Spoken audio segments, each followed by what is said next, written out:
Well, here we are on Friday, August the 9th. It's about 10:20 in the morning, and yesterday gas tech Chad came from Foundry Mechanical in Uxbridge and discovered that we don't need a new furnace. The heat exchanger is not cracked, and he confirmed that by using his trusty combustion analyzer outside to analyze the flue gases that were escaping at the vent. Once we were able to get the burner to ignite, we had a little trouble doing that, but once we got the burner ignited, he checked the flue gases, and there's no indication of high levels of carbon monoxide or I guess low carbon dioxide or high oxygen or whatever to indicate that there's a crack in the heat exchanger. In fact, it seemed that the numbers were just about perfect. It was burning very perfectly, cleanly, very little carbon monoxide, just the right amount of carbon dioxide, and the amount of oxygen depletion as a result of being used for the combustion. Perfect. So I'm just checking this morning. I'm going to turn the furnace on in a minute. There are no error codes. There's just a little red code, which basically is always there to indicate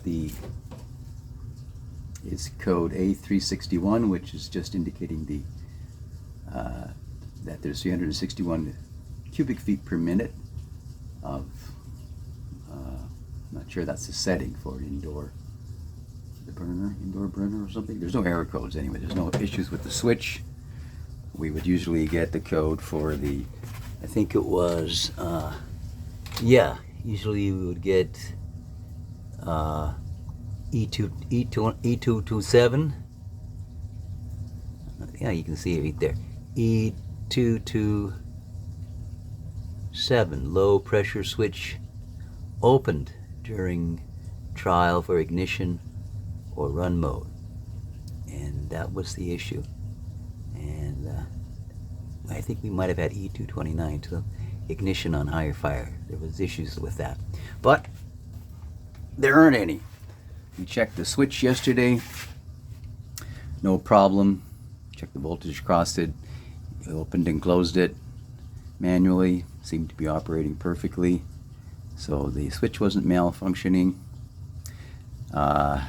He also checked the flame sensor, the trusty grounding nut there that sometimes is a little loose, needs to be kind of tightened up to make sure there's a good electrical contact there. And the only other issue that we've ever had basically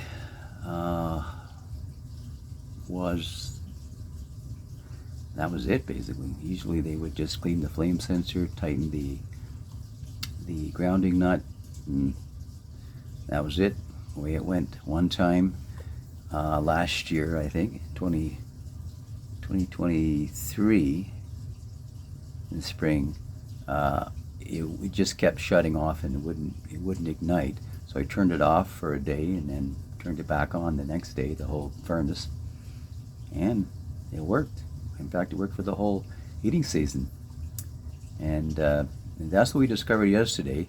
Chad suggested that the motherboard, which is behind that panel there, just need to be rebooted, just like your cell phone. If you have it sort of gets congested with digital information and doesn't, gets confused.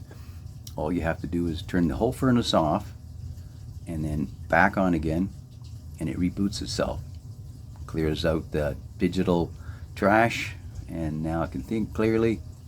Those errors disappeared. So there's no cracked heat exchanger, which we proved by checking the flue gases. We checked the switch, no issues there. We checked the voltage across the switch and opened and closed it several times. He turned off the gas valve up there at least 3 or 4 times, so they would have to go through the cycle of purging the gas and restarting the flame